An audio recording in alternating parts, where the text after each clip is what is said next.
Assalamualaikum warahmatullahi taala wabarakatuh. Bertemu lagi kita hari ini seperti biasa dalam suasana yang semakin menghampiri kepada sambutan Hari Raya Aidilfitri dalam musim PKP. Jadi terima kasih kepada anda kerana masih setia bersama dengan Abeli 337 dan pastikan anda melihat video ni sehingga ke penghujungnya kerana kita nak bincang hari ni pasal harga lukisan potret. Jumpa lagi sebentar nanti.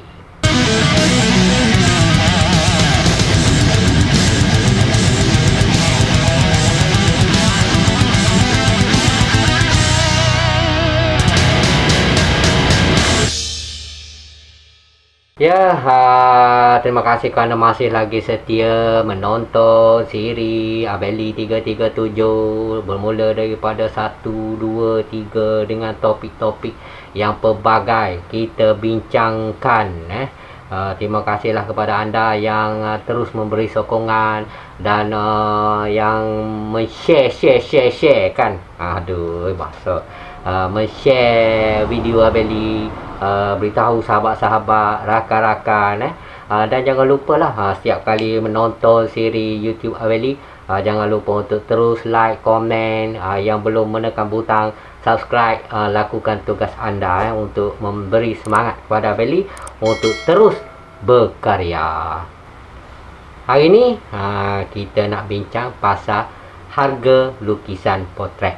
Sebenarnya di luar sana masih ramai lagi pelukis-pelukis yang mengalami masalah ni. Ni dikira sebagai masalah lah. Mengikut pengalaman Abeli pun, setiap kali kita buat pameran, pelukis-pelukis akan hantar dia punya karya, dan bila kita suruh isi form pasal nama semua tu okey, pasal harga. Pasal harga habis. Yang ni ada gitu, yang ni saya tak tahu Abeli berapa nak letak harga. Abeli tolong buat lah, Abeli tolong lah. Jadi masing-masing tak tahu harga, tak tahu nak menilai harga karya mereka sendiri. Tapi kita tak nak bincang pasal harga lukisan-lukisan pemandangan, lukisan oil painting, acrylic painting sebagainya. Kita hari ni khusus untuk bincang harga lukisan potret saja. Nak ambil upah harga potret berapa, kita nak ambil upah, dan kita nak share dengan sahabat-sahabat kita semua ni apa benda yang kita nak letak dalam harga kita ni. Kita nak letak harga berpandukan kepada apa. Yang pertama sekali, bila kita nak letak harga lukisan potret kita ni, berapa harga potret ni. Jadi kita ukur dulu tahap kemahiran kita. Kita sebagai pelukis nak letak harga, kita ukur dulu tahap kemahiran kita. Sama ada kita ni daripada golongan profesional ataupun semi pro ataupun amatur. Kalau tahap kemahiran kita ni golongan profesional, tentunya harganya juga mengikut harga profesional punya kerja lah. Tak boleh harga profesional berapa harga ni lebih murah ataupun sama dengan harga amatur punya lukisan. Begitu juga dengan pelukis amatur yang baru-baru dalam proses belajar. Kadang-kadang buat mata pun tak berapa nak jadi mata lagi, ataupun buat hidung, kadang-kadang lubang hidung jadi satu, tertinggal satu, telinga sebelah tertinggal telinga. Jadi dalam proses amatur, kena buat harga amatur. Jangan harga kita ni, tahap kemahiran kita ni hanyalah sebagai amatur, tapi letak harga tempahan lukisan potret mengatasi harga profesional ataupun setara dengan pelukis profesional. Ingat tu, ukur dulu tahap kemahiran diri pelukis tu dulu. Bila kita kata tahap profesional, tahap profesional ni tahap tinggi, diukur dari segi pencapaian akademik dia, ilmu dia, pengalaman dia, dan macam-macam lagi lah. Itu yang meletakkan diri dia ni sebagai tahap tinggi. Jadi harga selayaknya dia ambil pun tinggi lah. Kita amatur yang tak punya CJ, yang tak punya pengalaman melukis baru-baru setahun 2 tahun, kita pengalaman pun belum lagi orang kata stable. Hasil kerja kita pun masih lagi di peringkat amatur, maka kita buat kadar harga lukisan potret kita ni sekadar tahap kemahiran diri kita sendiri. Yang kedua, kita kena ambil kira dari segi ketelitian hasil yang kita nak buat tu. Ketelitian maksudnya taruh mana kita nak buat detail lukisan tu. Sama ada kita ni reka-reka ataupun kita ni nak buat detail siapa jawab batu sebutir pun kita nak buat, ataupun bulu mata, bulu hidung, detail. Lagi dia punya corak baju ni berbitik-bitik ataupun ada macam-macam design, itu mempengaruhi kita punya harga. Tengok, kalau tahap kita nak buat ni tak berapa detail, maka harga kita ni boleh dikurangkan berbanding dengan harga lukisan yang detail. Detail ataupun tak detail. Itu kita punya perbincangan dengan pelanggan. Dia nak lukis detail ataupun saya nak stroke biasa-biasa saja, sikit-sikit. Tempat baju-baju yang ni design tak payah buat, ataupun kita separuh-separuh je, gitu. Jadi tahap ketelitian, kita tengok hasil kerja kita ni tahap teliti tu tahap mana, gitu. Yang ketiga, medium yang kita gunakan. Medium apa? Kita ni guna pensel, kita ni nak guna cakur, kita ni nak guna pastel, kita ni nak guna oil painting, kita nak guna akrilik atau macam-macam lagi lah. Carbon powder tertinggal. Jadi medium yang kita nak gunakan, itu juga boleh mempengaruhi harga sebenarnya. Kalau kita ni lukis pensel, ini harga pensel. Yang ni kita nak gunakan oil painting, sebabnya dia melibatkan kos barang tu. Dia punya warna, satu tiub berapa, jadi dia boleh mempengaruhi harga. Jadi yang ni lukis atas kertas, yang ni lukis atas kanvas, juga mempengaruhi harga tu. Jadi itu terletak kepada perbincangan pelukis dengan pelanggan. Ia juga meliputi jenis kertas yang kita gunakan. Kertas ni yang berharga murah, nipis, yang ni kita gunakan kertas yang tebal, mahal ataupun berjenama. Jadi semua benda tu mempengaruhi harga yang kita nak letak kepada harga karya lukisan potret kita. Yang keempat, saiz kertas tu. Saiz A4 harga dia macam ni. Kalau saiz A3 macam ni harga dia. Saiz A2, A1, AO, dan seterusnya. Jadi kita tak boleh samakan. Yang ni harga saiz A4 sama dengan harga saiz A3. Sebab A3 lebih besar daripada A4, dan saiz A3 tak boleh sama dengan harga A2, sebab A2 lebih besar daripada A3, lebih besar daripada A4. Yang kelima, masa tempahan, masa yang diberikan. Masa tempahan sama ada ianya nak segera. Kalau segera, harga dia harga segera. Kalau yang masa tu boleh lentur, tak apalah, minggu depan, 2-3 hari, ataupun seminggu, 2 minggu, sebulan, itu mempengaruhi harga yang kita nak buat. Kalau dia tempah hari ni, nak esok, jadi kita kena terus buat.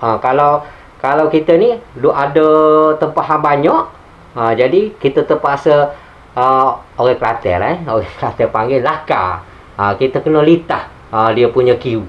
Jadi harga, masa mempengaruhi harga tu.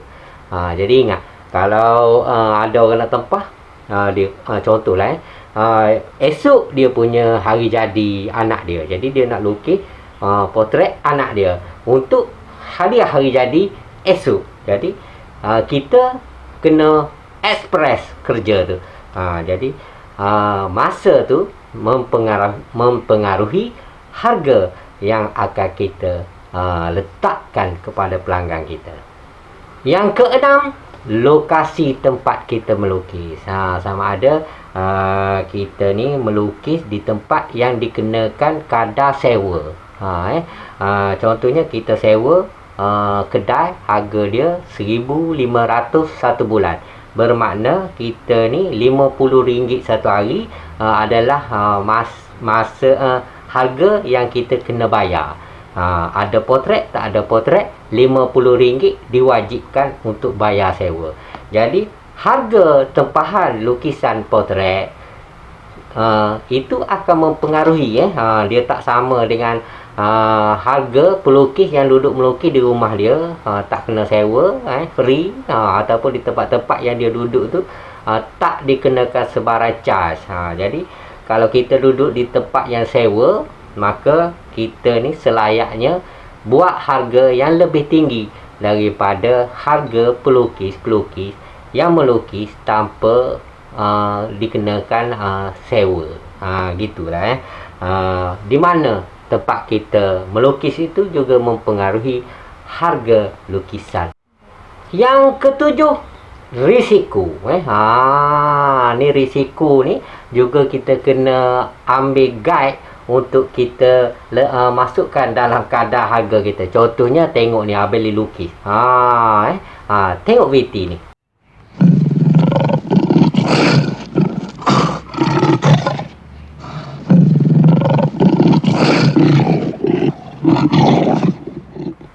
Kalau melukis, kita dikenakan subjek nak lukis seekor harimau di depan muka kita, yang ni berisiko. Risiko ni sangat tinggi. Jadi tak boleh ambil murah-murah ni. Kalau ambil murah-murah, kita lukis, siap lukisan tu, kita ni dalam dua. Hidup lagi ke, dok ke, atau tinggal lukisan saja, atau ngelukis lukisan tu sekali dia bahas. Jadi sebenarnya bila kita nak berbicara pasal harga ni, sebenarnya suatu perkara yang tidak tepat. Belum ada lagi standard yang diberikan untuk pelukis boleh buat dia punya guide untuk ambil kadar tempahan. Sebenarnya dia bergantung kepada diri pelukis tu sendiri. Jadi terletak kepada kehendak dan cita rasa anda sendirilah. Di mana anda nak buat guide untuk letak harga lukisan potret. Cuma yang kita bincangkan tadi adalah sebahagian daripada panduan untuk ada dalam diri kita bagi kita nak ambil tempahan, nak buat harga. Jadi sekurang-kurangnya 2-3 perkara tadi boleh mempengaruhi diri kita untuk kita buat kadar harga. Kalau tak, kita kosong, kita lagi tak tahu.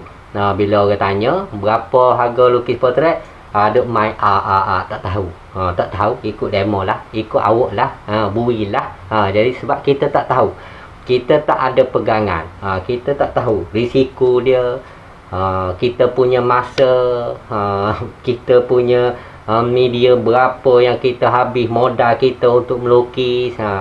Jadi semua perkara tu boleh kita jadikan sebagai satu guide, panduan untuk kita buat deal dengan pelanggan kita. Yang ke-8 dikira sebagai yang ke-8, ada juga kadar harga yang kita tetapkan berpandukan kepada kepala. Berapa kepala nak lukis? 1 kepala harga dia sekian, 2 kepala harga dia sekian, 3 kepala, 4 kepala, 5 kepala. Sebab risiko dia tinggi. Kalau kita lukis satu wajah, tak jadi satu wajah saja, pelanggan tak jadi ambil. Dia tengok satu wajah kita lukis tak jadi, dia pun tak ambil. Maknanya masa kita melukis tu hanya pada satu wajah tu, kita duduk untuk lukis satu wajah tu.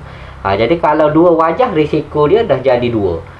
Satu wajah dah jadi, satu lagi kita lukis tak jadi. Jadi pelanggan pun tak jadi juga ambil, sebab satu wajah ni okey, yang satu lagi tak okey.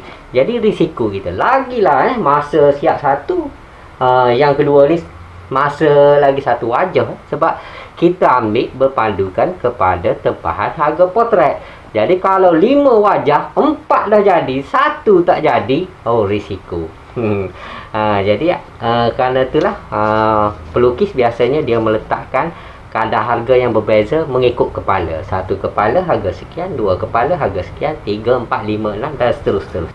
Yang ke-9, kadar harga juga mengikut masa menyiapkan lukisan tu.